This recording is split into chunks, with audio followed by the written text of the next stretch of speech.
Okay बच्चों, हम chapter शुरू करने जा रहे हैं फोरियर ट्रांसफॉर्म्स। फोरियर ट्रांसफॉर्म करने से पहले आपको डिरिचलेट कंडीशन पता होनी चाहिए। डिरिचलेट कंडीशन मैंने ऑलरेडी आपको पिछले सेमेस्टर में समझाई थी क्या होती हैं। ये 3 कंडीशंस होती हैं डिरिचलेट कंडीशंस।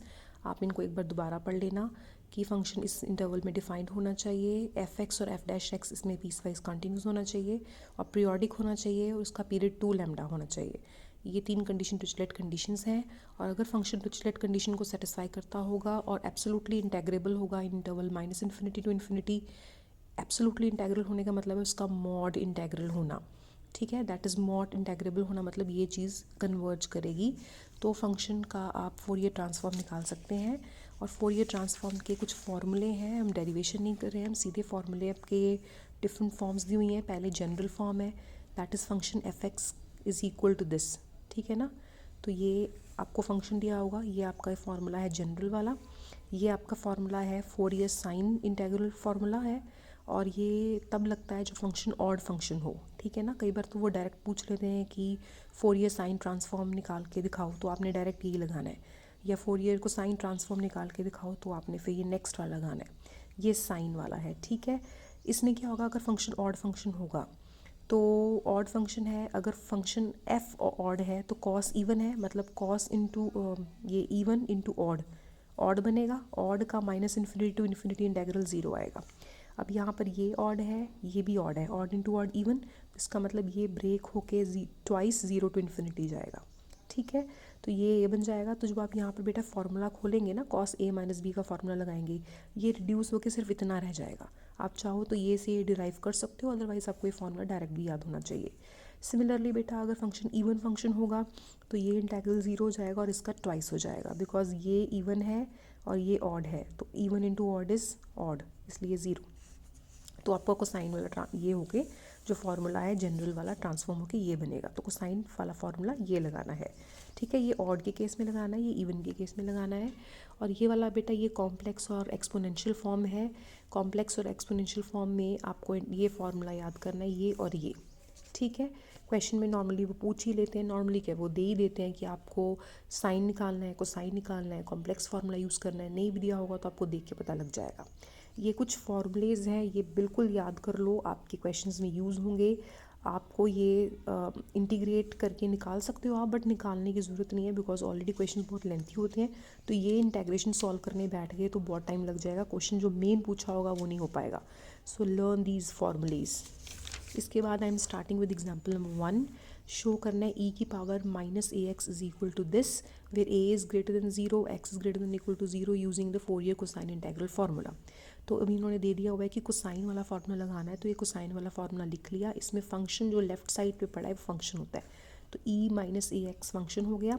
अब आपको यहाँ पर इसको सॉल्व करने के लिए एफ एस चाहिए। एफ एस कैसे निकलेगा, x को s से रिप्लेस करके, तो e minus A X left side पर एफ एक्स पुट कर दिया, 2/पाई 0 to infinity cos W X, 0 to infinity F S आ गया e minus A S cos W S D S D W. सबसे पहले तो ये वाला इंटेग्रल सॉल्व करोगे, ये वाला इंटेग्रल अभी पीछे फार्मूले बताए थे उनकी हेल्प से आ जाएगा।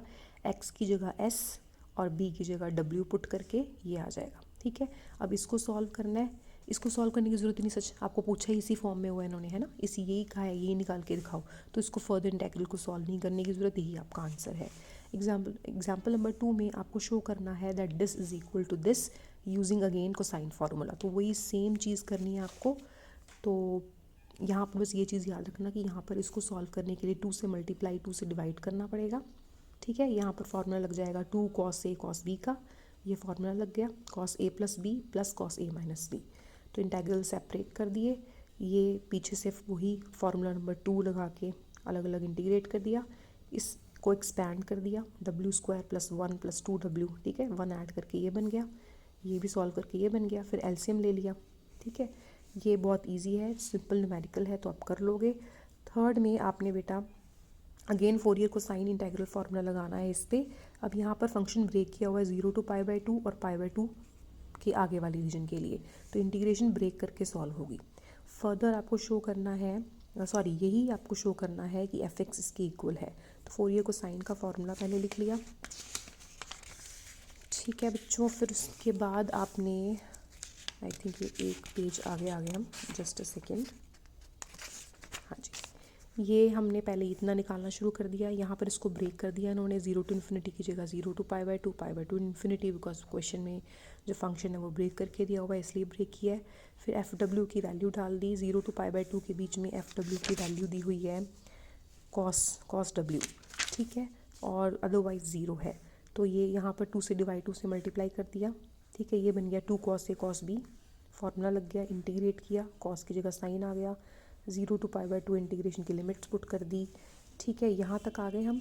अब यहाँ पर फार्मूला लगेगा sine pi by two plus theta is equal to cos theta, similarly यहाँ पर भी कॉस थीटा, यहाँ पर प्लस की जगह नीचे माइनस है, करेक्शन, ठीक है, ये बन गया cos pi by to S, ये भी बन गया cos pi by to S, cos pi by to S बाहर आ गया, हाफ एक बाहर पड़ा ही हुआ है, अंदर वाली जो चीज़ बचती है 1/s+1 1/s-1, उसका एलसीएम ले लेना, एलसीएम लेके सॉल्व करके इतना आ जाएगा, ठीक है बच्चों। 2 और 2 कैंसिल कर देना, ये जो माइनस है वो नीचे एडजस्ट कर देना, 1 - s² आ जाएगा, ठीक है, आपको जो रिक्वायर्ड आंसर था वो आ जाएगा। इसके बाद नेक्स्ट आपको साइन फार्मूला यूज़ करना है, यूजिंग फोरियर साइन इंटेग्रल को साइन यूज़ करना है, फंक्शन यही लेना है, पीछे वाला क्वेश्चन सेम है, instead of cosine you have to use sine formula this time, तो करने का प्रोसीजर भी बिल्कुल सेम है, बस ये आप जब करोगे यहाँ पर हाफ से डिवाइड 2 से डिवाइड 2 से मल्टीप्लाई, तो यहाँ पर 2 साइन कॉस का फार्मूला लगेगा, ठीक है, otherwise the question is just the same, there is nothing difference, ठीक है। इन्होंने वहाँ पर पीछे हमने वो लगाया था ना formula cos of sine of पाई/2 प्लस थीटा, यहाँ पर कॉस ऑफ पाई/2 प्लस थीटा लगा हुआ है, इन्होंने ये फार्मूले यहाँ पर मेंशन कर दिए हुए हैं, पूरा क्वेश्चन सेम है, अलग से कुछ नहीं है। 5th एग्जाम्पल में आपको प्रूव करना है that this is equal to this, उसमें आपने खुद साइन लगाया है क्योंकि आंसर में साइन आ रहा है, तो खुद हम साइन फार्मूला लगा रहे हैं, तो साइन फार्मूला लिख लिया, जो लेफ्ट साइड पे पड़ा है वो फंक्शन है, एफ डब्ल्यू आपका है इतना, E minus alpha W minus E minus beta W, मतलब instead of X you have to write W, तो एफ डब्ल्यू की जगह पुट कर दीजिए वैल्यू, अलग अलग सेपरेट कर लीजिए, मतलब पहले हम इतना सॉल्व कर रहे हैं ब्रैकेट के अंदर वाला, ठीक है, अलग अलग कर लिया, ये हमने इंटीग्रेशन का फार्मूला डायरेक्ट याद करा हुआ है, उसकी वैल्यूज़ कर दी, एलसीएम ले लिया, एलसीएम वाली वैल्यू पुट कर दी, जो कांस्टेंट है वो बाहर आ गया, जो बचा वो आपका आंसर है।